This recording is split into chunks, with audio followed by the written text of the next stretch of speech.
비상계엄 사태를 수사하는 검찰이 김용현 전 국방부 장관에 대해 어젯밤 구속영장을 청구했습니다. 검찰은 김 전 장관이 윤석열 대통령과 공모해 국헌 문란의 목적으로 폭동을 일으킨 혐의가 있다고 구속영장에 적시했습니다. 조국현 기자입니다. 검찰 비상계엄 특별수사본부는 내란 중요임무 종사와 직권남용 권리행사 방해 혐의로 어젯밤 김용현 전 국방장관의 구속영장을 청구했다고 밝혔습니다. 검찰은 구속영장에 윤석열 대통령과 김 전 장관의 공모관계를 적시한 것으로 파악됐습니다. 김 전 장관이 윤 대통령을 비롯해 박안수 육군참모총장 등 계엄군 지휘부와 공모해 국헌 문란을 목적으로 폭동을 일으킨 혐의가 있다고 판단한 겁니다. 김 전 장관은 윤 대통령에게 비상계엄 선포를 건의하고 계엄 실행 과정 전반을 주도한 것으로 알려진 인물입니다. 또 정치활동 금지 등 위헌적 내용이 담긴 계엄 포고령 작성에 관여하고 계엄군의 국회와 중앙선거관리위원회 출동을 지휘했다는 의혹도 받고 있습니다. 특수본은 영장 청구 전까지 김 전 장관을 3차례 불러 강도 높은 조사를 벌였습니다. 검찰 조사에서 김 전 장관은 윤 대통령에게 계엄 선포를 건의하고 포고령에 따라 계엄군의 국회 진입을 지휘한 사실관계는 대체로 인정하면서도 위헌 위법성은 없다고 주장한 것으로 알려졌습니다. 김 전 장관의 구속 여부는 오늘 오후 3시 서울중앙지법에서 열리는 구속 전 피의자 신문을 거쳐 이르면 오늘 밤 결정될 전망입니다. 검찰은 내란죄의 중대성과 함께 김 전 장관이 조사 직전 휴대전화를 교체하는 등 증거인멸의 우려가 크다는 점도 강조할 것으로 보입니다. 특히 검찰은 김 전 장관에게 내란 수괴 혐의 대신 내란 중요 임무 종사 혐의를 적용했는데 비상계엄의 최종 결정권자, 즉 우두머리는 윤 대통령이라는 판단을 한 것으로 보입니다. 이에 따라 김 전 장관의 신병을 확보하는 대로 검찰의 칼날은 윤 대통령을 정면으로 겨냥할 거라는 관측이 나옵니다. MBC 뉴스 조국현입니다. 윤석열 대통령이 출국 금지됐습니다. 현직 대통령이 출국 금지된 건 헌정사상 초유의 일인데요. 수사의 칼날이 점점 윤 대통령을 향하고 있습니다. 이준희 기자입니다. 윤석열 대통령이 출국 금지됐습니다. 어제 오후 3시쯤 고위공직자범죄수사처가 윤 대통령 출국 금지를 신청했고 법무부가 30여 분 만에 승인했습니다. 출국 금지에 관해서는 수사 지휘를 했습니다.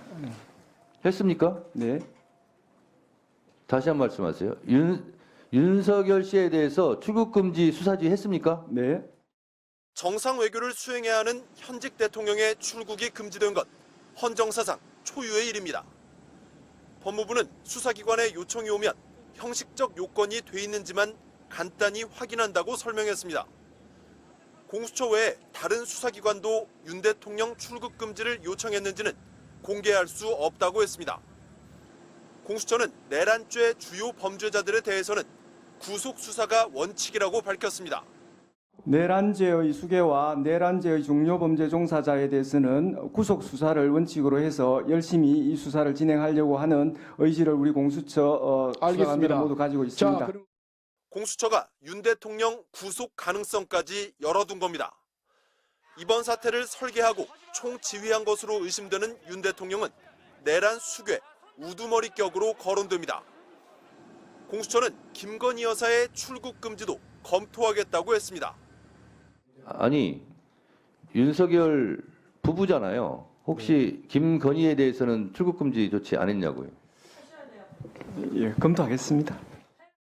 대통령실은 사상 초유의 대통령의 출국 금지에 대해 어떤 입장도 내지 않았습니다. MBC 뉴스 이준희입니다. 민주당이 윤석열 대통령을 겨냥한 내란 특검법을 발의하고 상설 특검도 동시에 추진하기로 했습니다.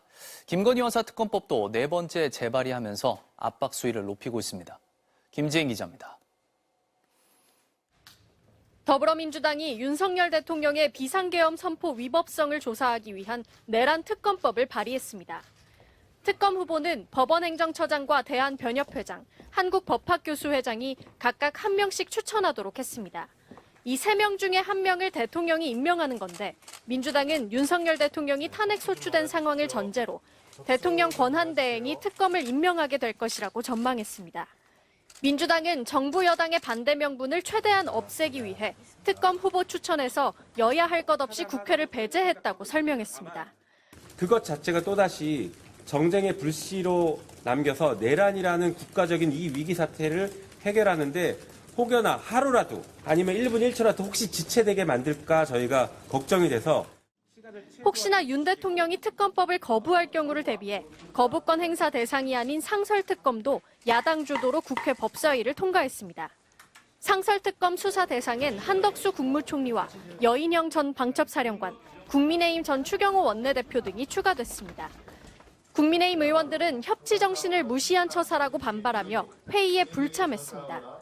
당일날 아침에 법안을 발의하고 숙려기관이라는 것을 논의할 가치도 없을 정도로 일방통행식 법사위 운영에 대해서 저희가 도저히 묵과할 수 없기 때문에 상설특검은 오늘, 일반특검은 오는 12일 각각 국회 본회의 표결에 붙여질 전망입니다. 민주당의 전방위 압박은 여기에 그치지 않았습니다. 지난 7일 찬성 198표, 반대 102표로 최종 부결돼 폐기됐던 김건희 여사 특검법도 네 번째로 재발의했습니다. 민주당은 논란됐던 의혹을 총망라해 15가지 수사 대상을 그대로 집어넣은 것이라며 민주당 1명, 비교섭단체 1명씩 특검 후보를 추천하는 방식을 택했다고 설명했습니다. 민주당은 이와 함께 국민의힘 추경호 전 원내대표를 내란의 핵심 공범으로 규정하고 의원직 제명을 추진하기로 했습니다. 또 오는 14일 윤석열 대통령 탄핵소추안 표결이 다시 무산되더라도 당초 계획에 따라 일주일마다 재추진하겠다는 입장을 거듭 분명히 했습니다. MBC 뉴스 김지인입니다. 오늘 밤 한강 작가가 우리나라에서 최초로 스웨덴 스톡홀름에서 노벨 문학상을 받습니다. 한 작가는 이어지는 연회에서 수상 소감도 직접 밝힐 예정인데요. MBC가 오늘 밤 시상식을 생중계해드립니다. 스톡홀름 현지에서 김민찬 특파원입니다. 기둥을 감싼 환한 조명과 노벨상을 알리는 대형 현수막. 오늘 밤 이곳 스웨덴 스톡홀름 콘서트홀에서 2024 노벨상 시상식이 열립니다. 노벨 기일에 맞춰 열리는 시상식은 노벨상을 상징하는 푸른 카펫이 깔리면서 본격적으로 시작됩니다. 물리, 화학, 생리의학, 문학, 경제학 순으로 수상은 진행되고 한강 작가는 네 번째 순서로 호명됩니다. 수상자의 모국어로 이름 등을 부르는 게 관례인 만큼 한국어도 짧게나마 들을 수 있습니다. 수상자들이 스웨덴 국왕 칼 구스타브 16세에게 메달과 증서를 받으면 약 1시간에 걸친 시상식은 끝이 납니다. 연회는 스톡홀름 시청으로 자리를 옮겨 이어지고 수상자들은 여기서 소감 발표를 합니다. 시상식에서 한강 작가를 소개할 예정인 노벨 문학상 심사위원 엘렌 메소는 MBC와 인터뷰에서 한 작가는 미래를 향해 여전히 나아가고 있다고 평가했습니다. 그러면서 아름다운 시적 언어로 역사적 트라우마를 마주하는 강인함과 탁월함도 갖췄다고 했습니다. As I said earlier, very painful things and describe them in a simple way that everyone can relate to. 계엄 사태로 빚어진 혼란의 한국 사회에 문학이 힘이 될 수 있음도 내비쳤습니다. But as I said, the writer is vulnerable, but literature is strong, I think. 비상계엄 사태에 대한 메시지는 물론 그동안의 글쓰기 여정을 공개한 한강 작가가 수상 소감에선 어떤 메시지를 내놓을지도 주목됩니다. MBC는 오늘 밤 노벨상 시상식을 생중계합니다. 스톡홀름에서 MBC 뉴스 김민찬입니다.